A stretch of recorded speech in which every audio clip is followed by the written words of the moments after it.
I'm Stephanie Mann, and I'm the Executive Director of Safe Kids Now. And I am pleased to introduce to you today Jordan Ryak, who is with us. And he is part of our series called The Power of One. And he has written a book called Plain Talk About Spanking. And he is a very avid advocate for kids. And tell me a little bit about how you got involved in this and why you think spanking should not be in anybody's itinerary here when you're raising children. Well, initially, my involvement in the issue specifically of corporal punishment concerned corporal punishment at school. And I grew up in New Jersey, and New Jersey was the first state in the United States that banned corporal punishment in all education. And I assumed that the whole civilized world behaved that way. I never saw it, never heard of it. And then, when I was raising my family, when my children were young, we moved to Sydney, Australia, and that was a wake-up call. I was introduced to corporal punishment because I put my children into schools that used it. Wow. And that was a shock.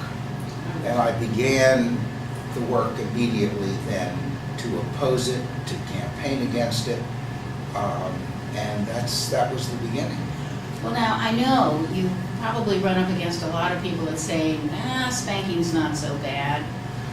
You got to hit kids once in a while. What would you say to that? Well, it does for a child's development exactly what wife beating does for marriage. And for the husband who says, look, I don't hit my wife all the time and I never hit her, I just chastise her. And that what's wrong with that? And I don't leave any bruises, I don't, it's all done in love. So tell me why you wrote this book. It's called Plain Talk About Spanking. How did you happen to write this? Well, I wanted something that someone could read in a few minutes, non-technical. Anyone with an 8th grade education can read it in about 20 minutes.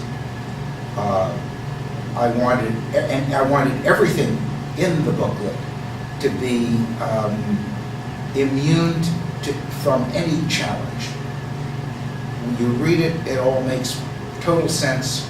And then when you look at anyone who wants to pursue the issue in more depth, and they look at the literature, they find that every claim that I've made has been made by many going back. The experts going back into history have said exactly the same things. There's nothing original in this book. We've all taken driver's education. I think that anyone I ask about it, I said, before you got your driver's license, did you have some formal lessons? Yes, I had driver's ed. My kids had driver's ed. Every high school should have as part of its standard curriculum parenting. Not in depth, but the simple basics. And what could be more basic is that when you're parenting the child that you love, when you're setting the standard for that child's life, there is no hitting, no spanking, switching, beating, whatever you want to call it, whatever euphemism. There's only gentle treatment. Exactly the kind of treatment that you want from others. That's what you have to give your child. Well, that would help change society, wouldn't it?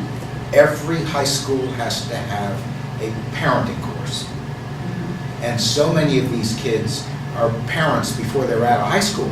So many. We have teenagers who are starting families. What do they know about babies' needs and how to treat a baby? Only what they learned from their own parents. If they were lucky and had good examples, good luck.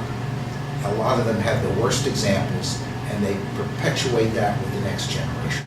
Well, and when people say, look, we don't want the government telling us how to raise children, well, look, the government tells you how to drive a car.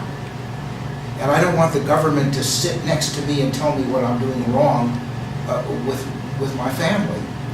But the government sits next to you, essentially, when you're driving a car and says, you're speeding. You're breaking the law. The speed limit is what it is, and you are exceeding it. Well, the government also intervenes now with child protective services if you abuse your children after it's happened. Yeah, after it's happened. So we're talking about prevention, which is critical for children. We want to help prevent these atrocities from happening Right. before they begin, and break the cycle. Right. And break the And cycle. when you look at the standards that Child Protective Services has to use as to guide them, it is so convoluted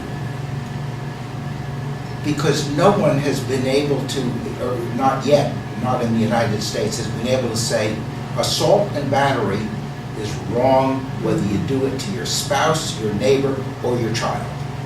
As soon as it involves a child, there's a whole special language, and it becomes vague and confusing. And Child Protective Services essentially is limited. They can intervene when the child is dead. I call it the blood on the floor standard of child abuse.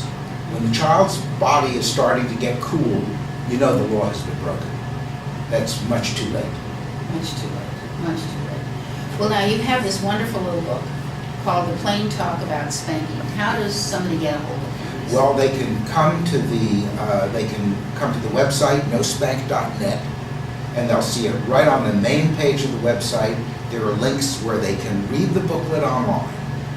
They can print it online, and an address where they can email me or write to me and say, please send a copy.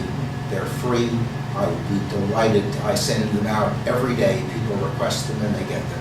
And many people, of course, can print them themselves right from the website.